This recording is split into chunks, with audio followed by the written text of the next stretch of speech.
Слово для выступления предоставляется обращающей стороне Душенбековой Гульнаре Султанбековне. Прошу вас пройти к трибуне. Спасибо большое. Основанием для моего обращения с ходатайством в Конституционный суд Кыргызской Республики явилась неполнота статьи 145 части 1 Уголовно-процессуального кодекса и статьи 153 действующего процессуального законодательства. Я считаю, что в статье 5 Уголовно-процессуального кодекса дано конкретное разъяснение о том, что досудебное производство по уголовным делам начинается с момента регистрации заявления или сообщения о преступлении в едином реестре преступлений. Включается сюда и доследственная проверка, следствие и направление дела в суд. Но в статье 145 части 1 Уголовно-процессуального кодекса Кыргызской Республики указывается, что регистрацию заявления о совершенном преступлении, либо сообщение о совершенном преступлении может производить следователь, либо прокурор, и безотлагательно с момента получения повода к началу досудебного производства начинается досудебная проверка. В то же время в части 1 статьи 153 процессуального кодекса также регламентируется, что следователь и прокурор безотлагательно с момента получения повода к началу досудебного производства, предусмотренной статьей 148, обязаны начать досудебную проверку. В ходе досудебной проверки следственные органы, следователь, либо прокурор имеют право на осмотр места происшествия, на осмотр трупа, допроса лиц в качестве свидетелей, назначение производства экспертиз, получение образцов для проведения экспертиз для сравнительного исследования, а также исследования документов и предметов. Кроме этого, в ходе досудебного производства следователь либо прокурор имеет право провести неотложные следственные действия. И далее в нормах процессуального законодательства указывается, что именно в отношении судей возбуждение уголовного дела – это прерогатива генерального прокурора. В то же время держателем единого реестра также является Генеральная прокуратура.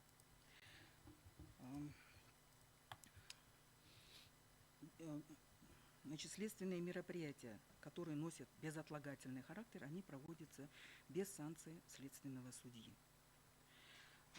Уголовное дело должно быть возбуждено в течение 10 суток, либо отказано в возбуждении. Если есть определенные мероприятия, которые не получили должного разрешения, или не получены ответы, либо не закончена экспертиза, то имеется возможность продлить до 20 дней.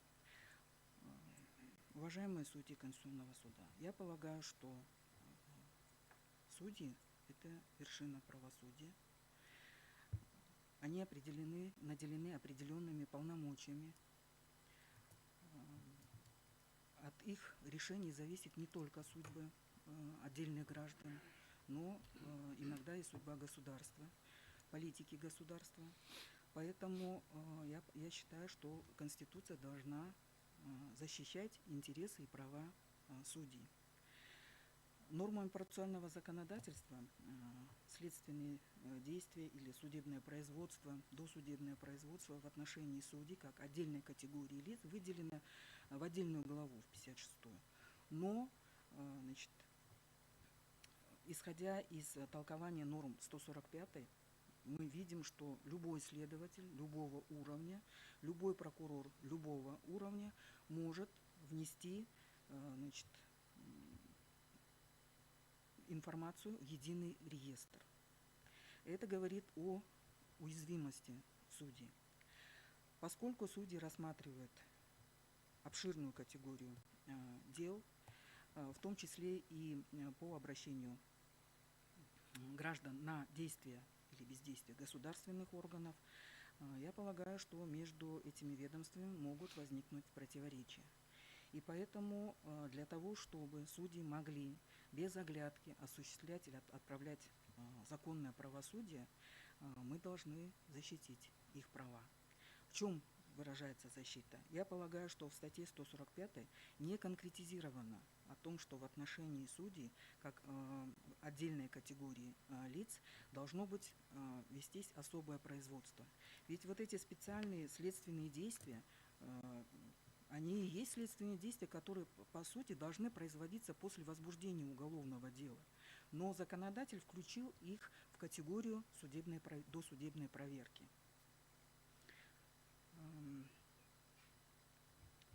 Кроме этого, уважаемый суд, я полагаю, что судьи должны быть защищены,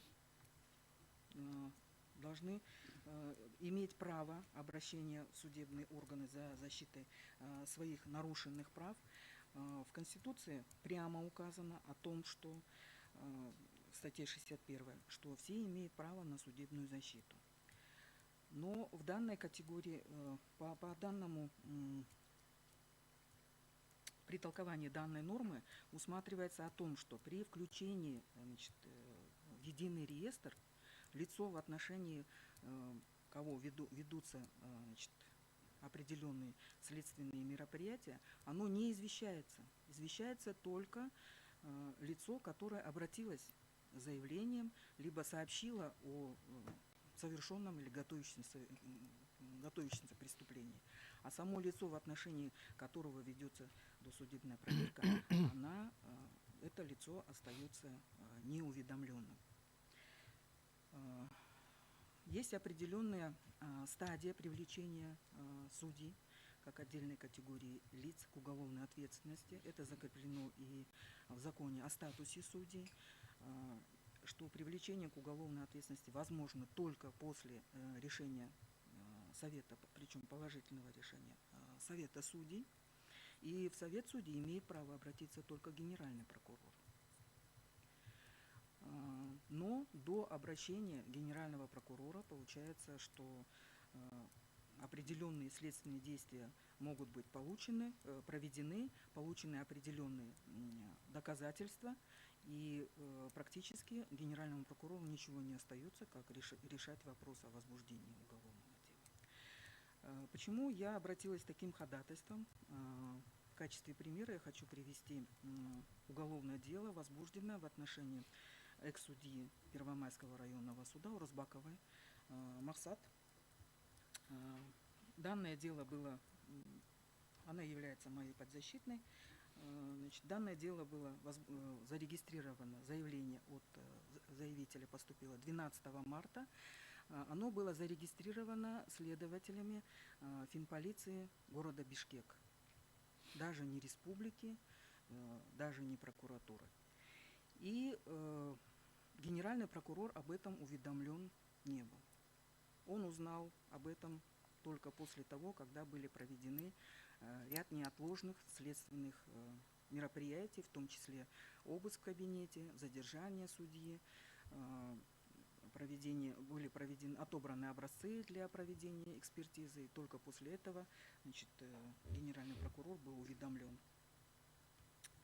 В предыдущем уголовном процессуальном законодательстве стадия возбуждения вообще была утеряна.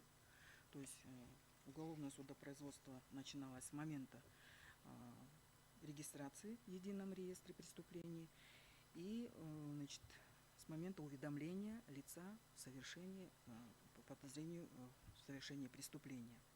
В действующем уголовно-процессуальном кодексе есть такая стадия, но эта стадия возможна после досудебной проверки. Значит, на это дается 10 и 20 дней, как я уже до этого сказала. Так вот, в отношении судьи Урузбаковой были проведены неотложные следственные действия без санкций следственного судьи. То есть на момент ее задержания не имелось постановления следственного судьи о даче согласия на, значит, проведение обыска в ее кабинете, об отобрании образцов. Я полагаю, что в такой ситуации нарушаются самые сокровенные права граждан, в том числе и судей, поскольку судьи тоже являются гражданами нашего государства. сокровенное право на судебную защиту, на защиту своих интересов. В настоящее время, несмотря на значит, определенные нарушения, данное уголовное дело находится в производстве Ленинского суда и приостановлено в связи с моим обращением в Конституционный суд. Поэтому я поддерживаю свое ходатайство и считаю, что статья 145 и 153, они неполны и, соответственно, противоречат нормам Конституции, которая гарантирует защиту всех прав не только наших граждан, но в том числе и судей. Все, да?